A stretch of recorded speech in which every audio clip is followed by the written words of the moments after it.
This book takes place several years after the previous one.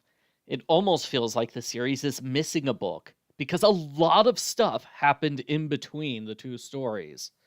The family moved to Iowa, where they ran a hotel. Pa became a justice of the peace. They had two children. One of them died, the other is Grace. I was fairly confused because this book talks about Grace like she's been part of the family the whole time.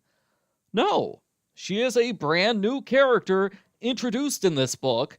The author just forgot to mention the family had a child in between books. That's a pretty big thing to forget. The other major event that the series skipped over is the entire family caught scarlet fever. Mary became permanently blind. That feels like a major story, which should have been 5 chapters, at least. I think this book would be way better if we got 5 chapters dealing with Mary's sickness and blindness. Alas, Mary's story is just a few paragraphs in the first chapter, which are quickly forgotten. Argo Funk Book Review, Argo Funk Book Review. The story is that Pa's relatives offer him a job on the railroad in the Dakota Territory. Pa never gave up his dream of living on a prairie in the West, so he takes the job. There's a sad scene for their dog, Jack. He's too old to travel anymore. Laura is extra nice to Jack, and he dies overnight. It's very sad. Laura decides she's almost 13. She's not a little girl anymore. Later, Laura and her cousin Lena hear about a 13-year-old girl who was recently married. They both seem pretty disturbed by this news. The family is very excited to ride on a train to Dakota. Trains are so fast, they travel 20 miles an hour. Surely in the future, people will use trains to travel all the time. They go to the railroad camp at Silver Lake. There are about 80 men here. Ma warns the girls never talk to any of them. There is some racism directed towards a man named Big Jerry, who's half French and half Indian. He gambles a lot, and there are rumors he's a horse thief. Pa thinks Big Jerry is a nice guy, while Ma dislikes him because she hates all Indians in general. Some workers set up a trap to kill Big Jerry at the stables. Sadly, we don't learn exactly what happened next. Pa comes home late that night saying the situation is resolved. Okay, how was it resolved? What happened? We don't know. All Pa says is that the men are tired and they don't have to worry about horse thieves anymore. Pa is the one who pays the workers. He keeps the money in his house, which doesn't seem like a safe place to keep it. On payday, the workers are angry to learn they're only getting half of their pay. They get the rest in 2 weeks. They form an angry mob demanding to have all their money right now. Big Jerry saves Pa by distracting the mob. He leads them to another camp, which is also having a riot over their paychecks. The workers try to hang the other paymaster. He surrenders and gives up all the money he has. We're not told what happens next.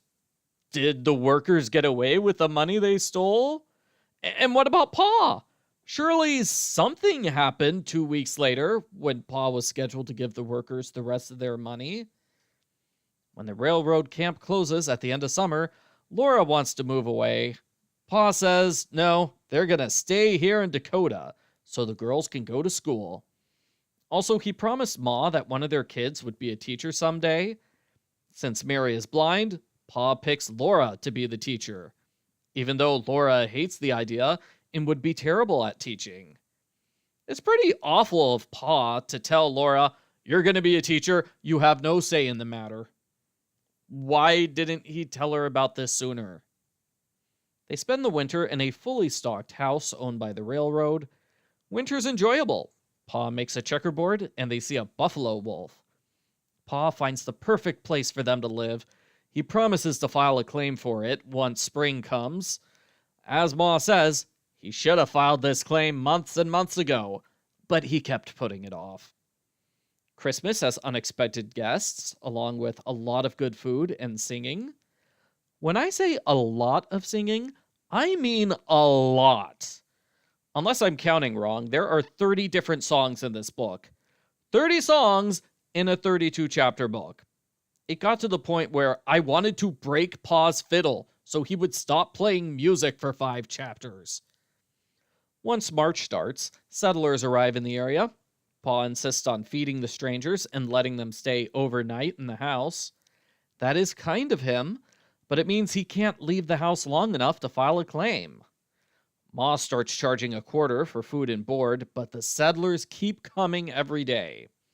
Eventually, Pa gets a neighbor friend, Mr. Boast, to watch the house. Boast does a terrible job. He lets in 15 men, which is way more than they can handle. The men get drunk and rowdy. It's not much different at the claims office. There are so many men in line. Pa gets into a fist fight with 2 men who want his claim. Luckily, Pa is saved by the neighbor from 2 books ago. I have no idea why Edwards is there at that particular moment, but good thing he was, because Pa gets the claim he wants in the town of Smet. Instead of moving to their new property, Pa makes a building in the downtown area. It's amazing how they build an entire town in 2 weeks without any major planning ahead of time. An April blizzard causes construction problems, and Laura plays school teacher with some local children. It does not go well. When a man is killed by a claim jumper, Pa finally decides to move to their new home. He builds a tiny house with trees and mosquito coverings. There's a panic when baby Grace gets lost for a bit, and Pa finishes by playing his fiddle some more. The end. Post-book follow-up. I did not like this book. I thought it was too long and fairly boring. Part of the problem is that the series is repetitive. After seeing the family move to a new home 5 times, I'm no longer interested in seeing them move again. The same goes for seeing them have a Christmas meal and seeing Pa play fiddle. I liked the previous book because Laura got to interact with a bunch of new characters. That's not the case in this book. The family is in an interesting place with new people, but only Pa gets to interact with them. Laura and the others stay at home the entire time. Many times they lock themselves in a separate room to avoid being seen by men. It definitely limits the storytelling opportunities when the main character never leaves her house. That's been a problem for the series in general, not just this book. I wish the book had done more with Mary and her blindness. I wasn't surprised to learn the editor pushed for Mary's blindness to be removed completely. That's how unimportant it is to the story. Cousin Lena was an interesting character who brought out a different side of Laura. I wish she had stuck around for the whole book, not just a chapter. It would have been interesting to see Lena and Laura share a coming-of-age story. It sounds like this is considered a transitional book in the series. After this, Laura will step into her own as the main character, instead of being the young girl who's merely parroting her father's stories. I did get a sense of that in this book. There were places where Laura showed more maturity and personality than normal, but Pa is still the main focus. Overall, I disliked the book far more than I liked it. I struggled to get through the whole thing, especially the second half, where the family yet again finds itself alone in a house with nothing to do but pioneer chores. I don't want to make fans of the series mad at me again, but I would recommend skipping this one. I give Little House Number 5 by the Shores of Silver Lake a 2 out of 10.